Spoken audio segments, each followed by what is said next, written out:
कि किस तरह पाकिस्तान में ऑपरेशन रिजीम चेंज की कामयाबी के बाद, हुकूमत की तब्दीली के बाद चीन और रूस के साथ पाकिस्तान की दोस्ती पर हमलों का सिलसिला शुरू कर दिया गया और इसके लिए बाकायदा एक मुनज़्ज़म नेटवर्क को एक्टिवेट किया गया है। यह भारतीय खुफिया एजेंसी रॉ और अमरीकी खुफिया एजेंसी CIA का एक पुराना हथकंडा और स्टाइल है जो यहां पर होता हुआ दिखाई देता है। हम हिंदुस्तान की इंटेलिजेंस एजेंसी रॉ के पेरोल पर हैं, वो उनको फाइनेंस करते हैं, उस फाइनेंस होने के नतीजे में वो लोगों की कत्ल गारतगरी करते हैं। नमस्कार दोस्तों, स्वागत है आप लोग का INL न्यूज के एक और नए वीडियो में। दोस्तों एक बार फिर से पाकिस्तान में CIA और रॉ के जो एजेंट है उनके बारे में बात होना स्टार्ट हो गया। दोस्तों पाकिस्तानी मीडिया का ये कहना है कि एक बार फिर से जो CIA है और जो रॉ है उनके जो एजेंट है उन्होंने अपना काम जो है वो पाकिस्तान में स्टार्ट कर दिया है। और ऐसा इसलिए किया जा रहा है क्योंकि जिस प्रकार की पॉलिटिकल सिचुएशन जो है वो पाकिस्तान में बनी हुई है, उससे आर्मी का भी जो ध्यान है वो भटका हुआ है और इसी का फायदा जो है वो CIA और रॉ उठाना चाहती है। और इसी वजह से चाइना के जो लोग हैं या फिर जो रसिया के लोग हैं उन पर लगातार पाकिस्तान में अटैक हो रहे हैं। दोस्तों ये तो पाकिस्तान का वर्जन है, लेकिन अगर बात की जाए पाकिस्तान की तो जो नाकामी उनकी रहती है वो कहीं ना कहीं सबसे पहले वो भारत पे और उसके बाद वो अमेरिका पे डाल देते हैं। और एक बार फिर से पाकिस्तानी मीडिया लगातार ये काम कर रहा है। दोस्तों आपको पता होगा कि रॉ जो है उसके बारे में पाकिस्तान लगातार ये कहता आता है कि जो कुछ भी पाकिस्तान में हो रहा है उसके पीछे जो रॉ है उसके हाथ थे। लेकिन अब जो है CIA भी बहुत ज़्यादा पॉपुलर पाकिस्तान में हो चुकी है और ख़ास करके अमेरिका जो शब्द है वो पाकिस्तान में ज़्यादा फेमस हो चुका है, क्योंकि जिस प्रकार से इमरान खान ने अमेरिका का गलत मिसयूज किया, इसको देखते हुए जो अमेरिका है वो भी बहुत ज़्यादा नाराज़ है। लेकिन ये जो पॉइंट है जिसके बारे में एक बार फिर से पाकिस्तान में बात होने लगा है कि जो CIA और जो रॉ है उसने मिलकर अपने जो स्लीपर सेल है उसको स्टार्ट कर दिया है और इससे पाकिस्तानी जो आर्मी है इसको बहुत ज़्यादा प्रॉब्लम का सामना करना पड़ रहा है। तो चलिए वीडियो में आगे बढ़ते हैं, देखते हैं पाकिस्तानी मीडिया इन सब टॉपिक पर और क्या क्या बात कर रही है। वीडियो में मैं आपके सामने सबूत रखूंगा कि किस तरह पाकिस्तान में ऑपरेशन रिजीम चेंज की कामयाबी के बाद, हुकूमत की तब्दीली के बाद चीन और रूस के साथ पाकिस्तान की दोस्ती पर हमलों का सिलसिला शुरू कर दिया गया और इसके लिए बाकायदा एक मुनज़्ज़म नेटवर्क को एक्टिवेट किया गया है। यह भारतीय खुफिया एजेंसी रॉ और अमरीकी खुफिया एजेंसी CIA का एक पुराना हथकंडा और स्टाइल है जो यहां पर होता हुआ दिखाई देता है। ये सारा मामला मेरे इल्म में किस तरीके से आया ये तफसील भी मैं आपके सामने इसी वीडियो में रखूंगा। आप सबको मालूम है कि पाकिस्तान में जो रिजीम चेंज ऑपरेशन है, पाकिस्तान तहरीक इंसाफ के वर्कर्स तो उसके ऊपर बड़ी हद तक एतमाद रखते हैं कि वाकई पाकिस्तान में रिजीम चेंज जो हुकूमत की तब्दीली है उसमें हो ना हो अमरीका का हाथ मौजूद है, पसे पुश्त अमरीका मौजूद है। लेकिन फिर बहुत सारे लोग ऐसे हैं जो कहते हैं कि पाकिस्तान जैसा मुल्क एक छोटा सा मुल्क है, पाकिस्तान क्यों अमरीका जैसा बड़ा मुल्क पाकिस्तान में हुकूमत की तब्दीली में दिलचस्पी रखता होगा। मैं आपके सामने तफसील रख देता हूं, फैसला आपने खुद करना है। आपको अंदाजा है, बहुत मुझे देखने वाले जितने भी लोग हैं वो यकीनन अपने जहन का इस्तेमाल जरूर करते हैं। मैं हमेशा ये बात कहता हूं कि जो पाकिस्तान में जो कुछ हो रहा है इसका ताल्लुक पाकिस्तान और अमरीका के दो तरफा ताल्लुकात नहीं है। इसका दरअसल ताल्लुक है अमरीका और चीन की उस आलमी जंग से जो कि आलमी अखाड़े में लड़ी जा रही है। आपको मालूम है कि एक टग ऑफ वॉर है, एक रस्सा कशी है चीन और अमरीका के दरमियान। और अमरीकी एस्टेब्लिशमेंट ये फैसला कर चुकी है कि पाकिस्तान समेत वो तमाम ममालिक जो कि स्ट्रेटेजिकली अलाइंड हैं या फिर होते हुए दिखाई दे रहे हैं, जो शिफ्ट कर रहे हैं अपना फोकस अमरीकी ब्लॉक से चीन की तरफ, उन सबको टारगेट किया जा रहा है। वन बाय वन इनको टारगेट किया जा रहा है और हर मुल्क को टारगेट करने के लिए तरीकाकार मुख्तलिफ है। जाहिर है कि पाकिस्तान में बहुत सारे लोग इन चीजों को नहीं समझते क्योंकि इसके लिए आलमी मंजरनामे पर क्या डेवलपमेंट्स चल रही हैं उसके साथ जुड़ा होना, उसके हवाले से मुकम्मल मालूमात होना जरूरी है। और जाहिर है कि इसमें लोगों का कोई कसूर भी नहीं है। हर शख्स के पास ना तो वो एक्सेस मौजूद होता है इंफॉर्मेशन तक, ना इतना वक्त मौजूद होता है।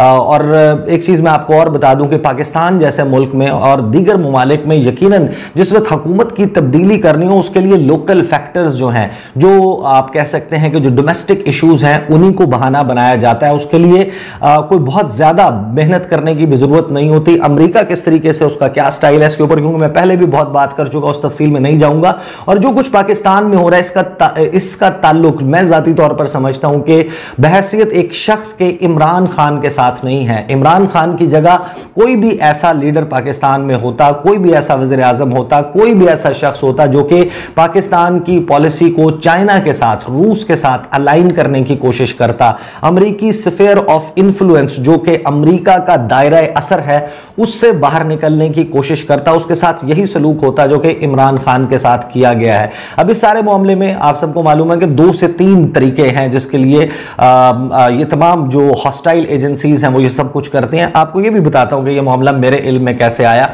और इसका ताल्लुक जो है वो यानी कि मुझे किसी सोर्स ने ये इंफॉर्मेशन नहीं दी, ये बाकायदा जिसे कहते हैं कि इंसिडेंटली जो है हादसाती तौर पर ये सारा मामला मेरे सामने आया और फिर जब मैंने इस पर रिसर्च की तो पता चला कि ये तो बाकायदा एक मुनज़्ज़म एफर्ट है जो पाकिस्तान में किया जा रहा है। अब जाहिर है कि दासू डैम का जो अटैक है वो मामला हो, पाकिस्तान स्टॉक एक्सचेंज के ऊपर हमला हो, फिर अब जो कराची में एक यूनिवर्सिटी के बाहर चीनी बाशिंदों को निशाना बनाया गया, इसी तरीके से बलूचिस्तान में जो निशाना बनाया जाता है, ये तो वो है फिजिकल हमले जो कि पाकिस्तान और चीन की दोस्ती पर किए जाते हैं।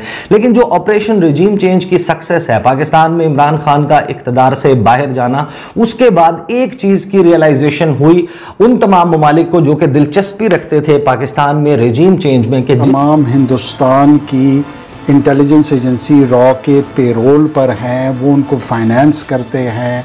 उस फाइनेंस होने के नतीजे में वो लोगों की कत्लो गारतगरी करते हैं, लोगों को टारगेट करते हैं, एसेसिनेट करते हैं, बॉम्ब ब्लास्ट करते हैं, सिविलियंस हैं, एफसी के नौजवान हैं, दूसरे लॉ इन्फोर्समेंट एजेंसीज के लोग हैं।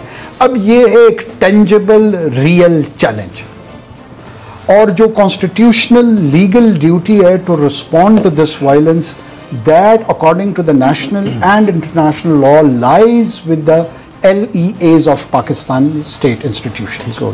अब जब स्टेट इंस्टीट्यूशन इस चैलेंज को फिजिकली रिस्पॉन्ड करती है, टेंजिबल अंदाज में रिस्पॉन्ड करती है, आपका क्या ख्याल है कि मंद के इलाके में वहाँ पे जब आप इनकाउंटर कोई टेररिस्ट के साथ आपका होता है, अगर कोई ये एक्सपेक्ट करता है कि सिविल मजिस्ट्रेट वहाँ पे क्यों नहीं है जिसने पहले वहाँ पर एक वारंट इशू किया हो, जिसको सर्टिफाई किया हो और पूरे ऑपरेशन को मॉनिटर कर रहा हो, तो ये सेल्फ डिल्यूजन का शिकार हैं। इतने दूर दराज इलाकों में इस तरह के टेररिस्ट हाइड आउट्स के खिलाफ ऑपरेशंस नहीं हो सकते और पूरी दुनिया इस बात को समझती है। पूरी दुनिया में जितने भी रिस्पॉन्सिबल गवर्नमेंट्स हैं उनकी अपनी रियलाइजेशन है। नेटो का, ISF का अफगानिस्तान के अंदर इस किस्म के टेरेन मोर और लेस जो था उनका अपना 2 दिहाइयों का उस पर एक एक्सपीरियंस हो चुका है। तो वो जब भी गवर्नमेंट टू गवर्नमेंट कम्युनिकेशन होती है या इंटेलिजेंस कम्युनिटीज़ के एक दूसरे के साथ कम्युनिकेशन होती है तो इस पूरी रियलिटी को अप्रिशिएट करते हुए एक दूसरे के साथ गुफ्तगू करते हैं।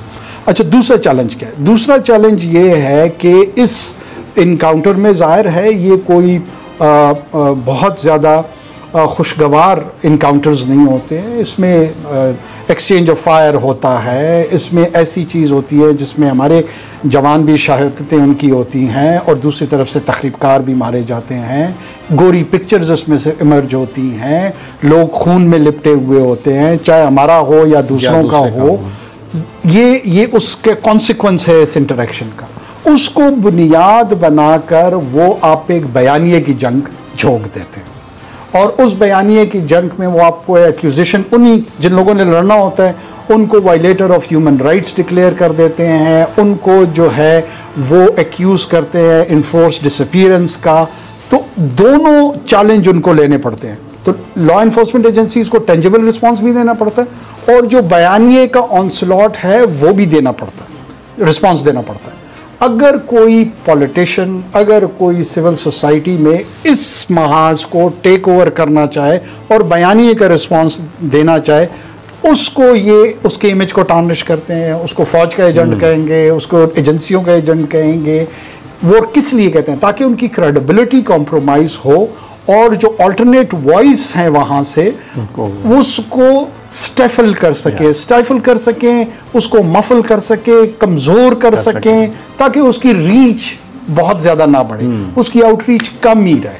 तो ये एक प्रोसेस है, एक फिनोमेना है। तो आपकी बात मेरी समझ में आ गई बिल्कुल, लेकिन ये मिसिंग पर्सन्स जो हैं, जो अगवा किए जा रहे हैं लोग, जिस तरह ये एक तासुर आता है, ये देने की कोशिश करते हैं सैकड़ों हज़ारों की तादाद में, कुछ ऐसा है? देखें, मैं फ्लोर ऑफ द हाउस भी एक मरतबा कह चुका हूँ, जब भी आप ये इन्फोर्स डिसअपीयरेंस जो है ना, ये कोई ऐसा फिनोमेना नहीं है जो कि बलूचिस्तान या पाकिस्तान तक महदूद है।